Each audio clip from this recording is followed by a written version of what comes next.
আমি শফিকুল আমার সুন্দরী বিবাহিতা খালাতো বোন ১ মাসের জন্য আমাদের বাড়িতে থাকতে এসেছিল। কারণ ওই সময় আমার আব্বা ও মা আমরা হজে যাওয়ার জন্য প্রস্তুতি নিচ্ছিল। তারপর আমার আব্বা মা যখন হজের জন্য বেরিয়ে পড়েছিল, তারপর সেদিন রাতে বাসায় আমি একাই ছিলাম। তারপর অর্ধেক রাতে মনে হলো কেউ যেন আমার পাশে শুয়ে আছে, আমাকে ছোঁয়ার চেষ্টা করছে।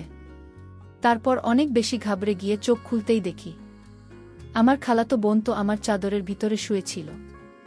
আমাকে বলল, আমি খালাত ভাই আমার, তুই আমার কষ্ট জানিস না? জামাইবাবু আমায় তেমন একটা সময় দিতে পারে না। কি বলব, দুঃখের কথা, আমি অনেক কষ্টে আছি, তুই আজ আমার একটা কথা রাখবে ভাই। আমি তো খালাতো বোনের চেয়ে অনেক ছোট ছিলাম। আমি তার কথা বুঝতে পারছিলাম না। খালাতো বোন পাগলের মতো বলতে লাগল, ভাই আমি একটি বার তোমার সঙ্গে নিজের। এবং এই কথা বলে আমার খালাতো বোন যখন আমার সাথে এমন করল, আমি তখন চোখে ঝাপসা দেখতে শুরু করেছিলাম। আবার অনেক খুশি লাগছিল, কিন্তু আমি তখন বেহুশ হয়ে জ্ঞান হারিয়ে ফেললাম। যে কেউ আমার জায়গায় থাকলে জ্ঞান হারা হয়ে যেত, তার উপর আবার আমার খালাতো বোন, সে দেখতে অনেক সুন্দর ছিল। তারপর আমার যখন জ্ঞান ফিরে আসে, তখন আমিও সুযোগ পেয়ে আমার খালাতো বোনকে, আসলে আমার আব্বা মা যখন আমরা হজে যাওয়ার জন্য প্রস্তুতি নিচ্ছিল, ওই সময় আমি বাড়িতে একা থাকব, এটা ভেবে আমার ছোট খালার বোন ও জামাইবাবুকে আমাদের বাড়িতে ডেকেছিল এবং আমার খালা ও তাদের সঙ্গে এসেছিল। আসলে ওই সময় কিন্তু আমার জামাইবাবু বলেছিল আমার খালাতো বোন স্বপ্নাকে নাকি এখানকার সব থেকে বড় ডাক্তারের কাছে চিকিৎসা করানোর জন্য অ্যাপয়েন্টমেন্ট নিয়েছে, তাই সে এই বাহানায় আমার বাসায় থেকে চিকিৎসা করাবে এবং আমার খাওয়া দাওয়ার খেয়াল রাখবে। যেহেতু আমি বাবা মায়ের একমাত্র পুত্র সন্তান ছিলাম, আমার নিজের বোন বা দিদি থাকলে হয়তো আর কাউকে ডাকতে হতো না। তাও এমন নয় যে আমি কিছু রান্নাবান্না বা কোনো কাজ করতে জানতাম না। আমি মোটামুটি রান্নাবান্না করতে জানতাম, কিন্তু আব্বা মা ভেবেছিল আমার খালাতো বোন ও খালা আমাদের বাড়িতে এসে থাকলে আমার একাকিত্ব বোধ থাকবে এবং আমাকে কোনো কিছুর জন্য খুব বেশি কষ্ট করতে হবে না। ওই সময় আমার কলেজের 3rd ইয়ারে পড়াশোনা চলছে এবং আমি কিন্তু ভীষণ তরুণ ও পেশিবহুল পুরুষ ছিলাম। আমার শরীর স্বাস্থ্য দেখে কেউ বলতো না যে আমার এতটা কম বয়স, কারণ ছোটবেলা থেকেই আমার শরীরের গ্রোথ অনেক বেশি ছিল এবং আমি দেখতেও ভীষণ সুন্দর ছিলাম। এদিকে আমার আব্বা মায়ের হয়ে যাওয়ার আগের দিন আমার ছোট খালা ও তার মেয়ে সফর এবং জামাইবাবু, তারা 3 জন এসে হাজির হয়েছিল। আমার খালার সঙ্গে তো বছরে একবার হলেও দেখা সাক্ষাৎ হতো, কারণ ছোট খালা তো বছরে একবার হলেও আমাদের বাসায় আসত 2-4 দিন থাকার জন্য।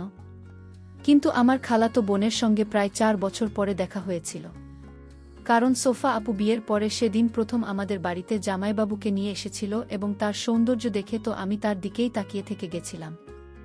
বিয়ের আগে আমার খালাতো বোন আমাদের বাড়িতে আসতো এবং থেকে যেত, কিন্তু বিয়ের 4 বছর পরে আমি সেদিন তাকে প্রথম দেখেছিলাম।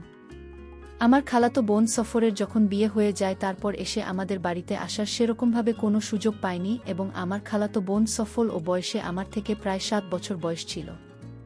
আমার ছোট খালার সঙ্গে আমাদের কিন্তু খুব ভালো সম্পর্ক ছিল, তাই আব্বা মা হয়ে যাবে এটা শুনে আমার ছোট খালা আমার কাছে থাকতে রাজি হয়েছিল। সেদিন আমার আব্বা মায়ের যাওয়ার আগের দিন রাতে আমি মাকে জিজ্ঞেস করেছিলাম যে ছোটকার সঙ্গে সফলা আপু এবং জামাইবাবু কি 1 মাস ধরে আমাদের বাড়িতে থাকবে। মা তখন হেসে আমাকে বলেছিল যে নানা, জামাইবাবু সকলকে আমাদের বাসায় রেখে নিজের বাড়িতেই আবার ফিরে যাবে এবং সফল আপু খালা নাকি আমাদের বাসায় থাকবে। আমি তোমাকে একটা প্রশ্ন করেছিলাম যে স্বপনবাবু নিজের সংসার ছেড়ে আমাদের বাসায় 1 মাস থাকলে জামাইবাবু ও তার শ্বশুরবাড়ির এতে কোনো আপত্তি হবে না? তো মা তখন আমাকে বলেছিল যে সফল আপু অনেক দিনের চিকিৎসার জন্য এখানে এসেছে এবং এই চিকিৎসাতে 1 মাস সময় লাগবে। তারপর আমি আর এই ব্যাপারে বেশি কথা বলেননি। পরের দিন সকালবেলা আমার আব্বা মা নিজের যাত্রার জন্য বেরিয়ে পড়েছিল আমার আব্বা মায়ের চলে যাওয়ার পরে।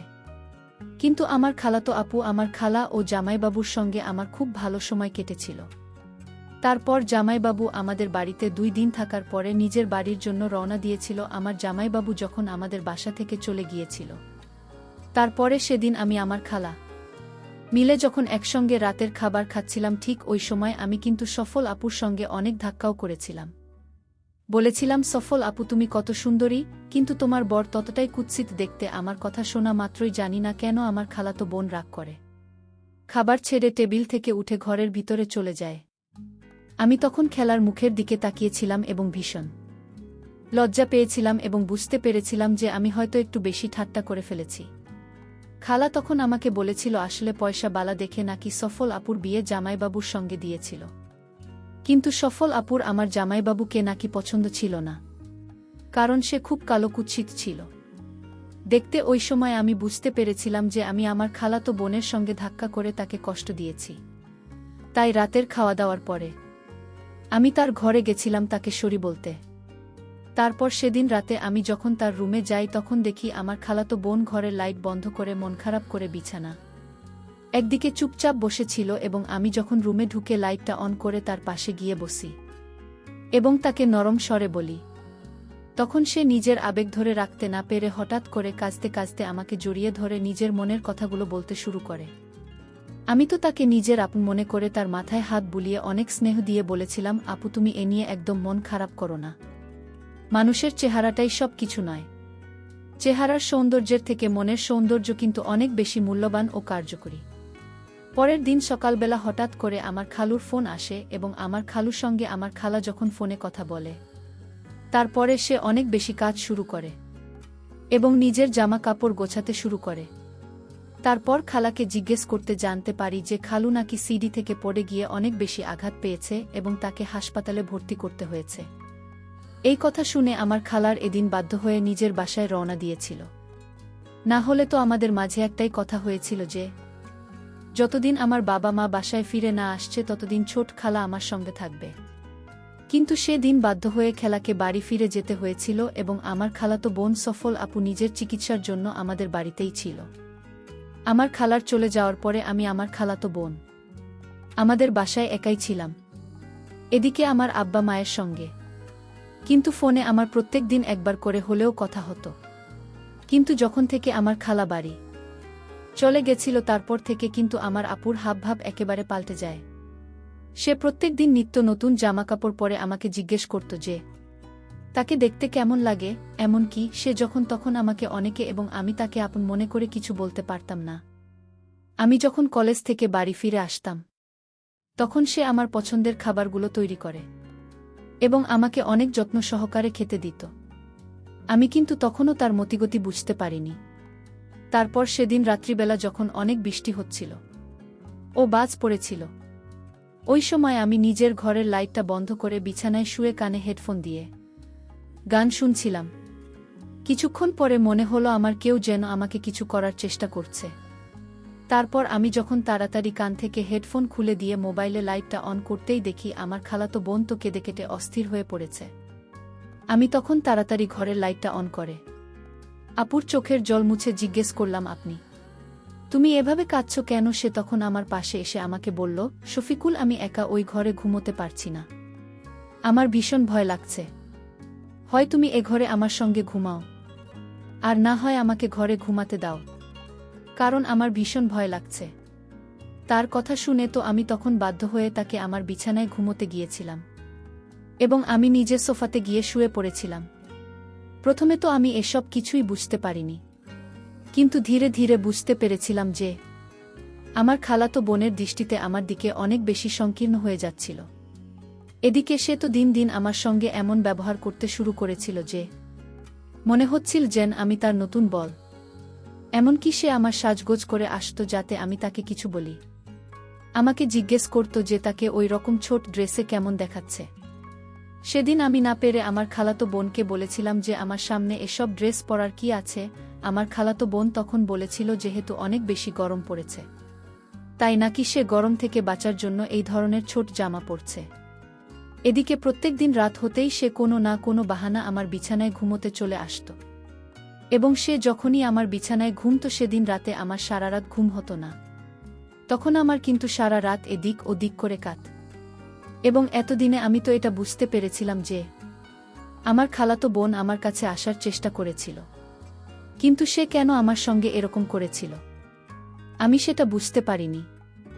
আমার খালাতো বোনের এরকম মতিগতি বুঝতে পেরে আমি কিন্তু নিজেকে তার থেকে গুটিয়ে রাখতে শুরু করেছিলাম। কিন্তু একটা জিনিস লক্ষ্য করেছিলাম, 7-8 দিন হয়ে যাওয়ার পরেও কিন্তু সে একদিনও চিকিৎসার জন্য ডাক্তারের কাছে যায়নি।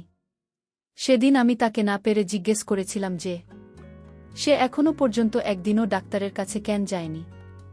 সে তখন আমার চোখে চোখ রেখে একটাই উত্তর দিয়েছিল যে তার নাকি ডাক্তারের নয়, তার নাকি ভালোবাসার প্রয়োজন। তারপর আমার খালাতো বোন অনেক চেষ্টা করেছি আমাকে তার সৌন্দর্যের জালে ফাঁসানো, কিন্তু আমি সবকিছু বুঝতে পেরে নিজেকে তার থেকে গুছিয়ে রেখেছিলাম। কিন্তু সেদিন আমার খালাতো বোন সব সীমা অতিক্রম করে দিয়েছিল।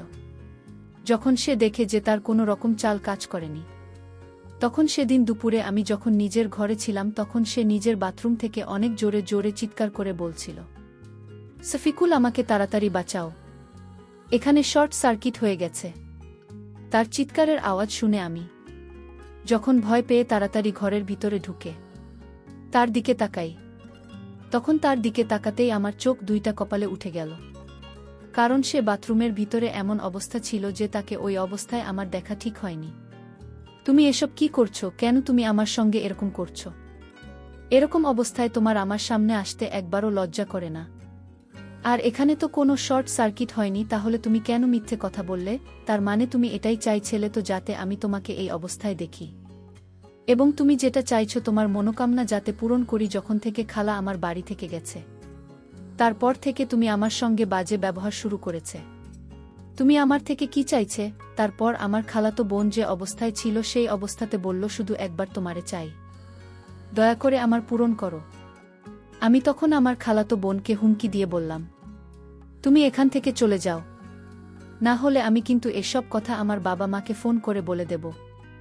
আমি কিন্তু এতদিন চুপ করেছিলাম, তার মানে এই নয় যে আমি তোমার এই অসভ্যতা দেখে এখনো চুপচাপ থাকব।